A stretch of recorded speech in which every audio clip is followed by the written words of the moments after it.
नमस्कार। जो भी लोग बीपीएससी आरई 4.0 में मैथ्स यानी गणित की तैयारी कर रहे हैं, तो ये चर्चा खास उन्हीं के लिए है। चलिए एक ऐसे मास्टर प्लान को समझते हैं जो पूरी तरह से एक्सपर्ट्स की सलाह पर बना है। तो सबसे पहला और सबसे बड़ा सवाल जो गणित की तैयारी करने वाले लगभग हर कैंडिडेट के मन में घूमता है कि क्या सिर्फ एनसीईआरटी की किताबें पढ़ लेना काफी है। चलिए आज इसी आम धारणा की जरा पड़ताल करते हैं। देखिए, किसी भी सब्जेक्ट की तैयारी का जो पहला कदम होता है वो है उसकी नींव मजबूत करना, है ना। लेकिन एक बात याद रखनी होगी, मैथ्स का मामला बाकी विषयों से बिल्कुल अलग है। यहाँ कॉन्सेप्ट ही सब कुछ है।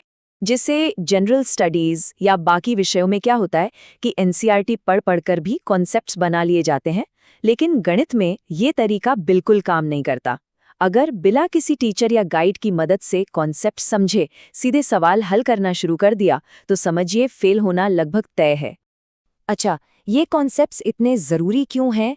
इसका एक और उदाहरण देखिए। किताबों में जो सिद्ध करने वाले सवाल होते हैं ना, प्रूव्ड वाले क्वेश्चंस, अक्सर बड़े बोरिंग लगते हैं, पर असल में असली तैयारी यही कराते हैं। ज़रा सोचिए, सवाल का एक हिस्सा मतलब एलएचएस आपका क्वेश्चन बन सकता है और दूसरा हिस्सा यानी आरएचएस बन सकता है आपका ऑप्शन। तो ठीक है, अब जब ये समझ आ गया है कि कॉन्सेप्ट कितना ज़रूरी है, तो अगला बड़ा सवाल उठता है कि इसे पढ़ना कहाँ से है। इसके लिए एक बिल्कुल साफ साफ ब्लूप्रिंट होना बहुत ज़रूरी है। देखिए, तैयारी का जो रोड मैप है वो बिल्कुल साफ है। जो मुख्य टॉपिक्स हैं जैसे ज्योमेट्री, मेंसुरेशन, पॉलिनोमियल्स, इनके लिए 9th और 10th के एनसीईआरटी पर पूरा ध्यान देना है। फिर आते हैं कुछ एडवांस टॉपिक्स जैसे ट्रिग्नोमेट्री, प्रोबेबिलिटी। इनके लिए 9th और 10th के साथ साथ 11th क्लास के एनसीईआरटी को भी देखना होगा। और जहाँ तक बात है अरिथमेटिक की, मतलब रेशो, प्रॉफिट एंड लॉस, उसके लिए आरएस अग्रवाल सबसे बेस्ट ऑप्शन है। ठीक है, तो सही किताबें तो चुन ली। अब बात करते हैं उन दो सबसे ज़रूरी हथियारों की जो इस पूरे सिलेबस पर पकड़ को एकदम मजबूत कर देंगे।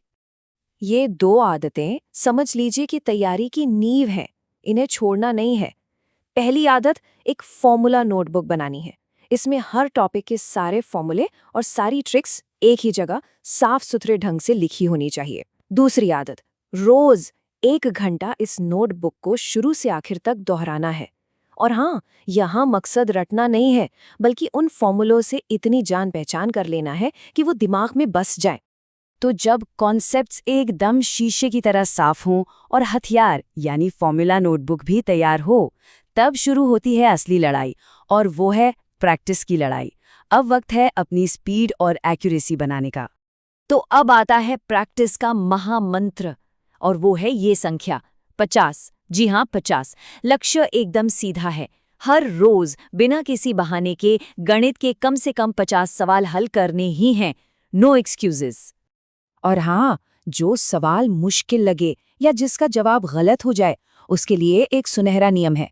उसे सिर्फ एक बार नहीं, बल्कि 5 अलग-अलग बार हल करना है। ऐसा करने से वो कॉन्सेप्ट दिमाग में हमेशा के लिए बैठ जाएगा, इसकी गारंटी है। अब जैसे ही एग्जाम का आखिरी महीना आए, तो स्ट्रैटेजी पूरी तरह से बदल जाएगी। अब टॉपिक के हिसाब से प्रैक्टिस करने का समय खत्म। अब से हर दिन एक पूरा का पूरा मॉक टेस्ट देना है। तो देखिए, स्ट्रैटेजी और प्रैक्टिस के बाद अब बात करते हैं उस सबसे जरूरी चीज की जो आखिर में सफलता तय करती है, और वो है मानसिकता, विनिंग माइंडसेट। ये किताबों या फॉर्मूलों से भी कई ज्यादा जरूरी है। देखिए, सफलता कीमत मांगती है। इसके लिए अटूट समर्पण और कुछ समय के लिए त्याग तो करना ही पड़ेगा।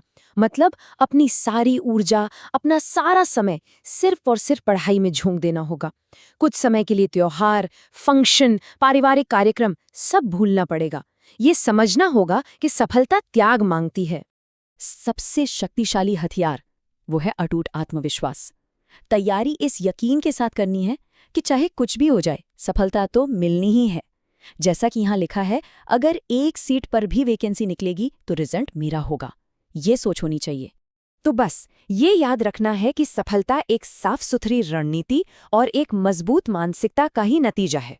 अब आखिरी सवाल यही उठता है, इतिहास रचने के लिए किस हद तक त्याग करने की तैयारी है।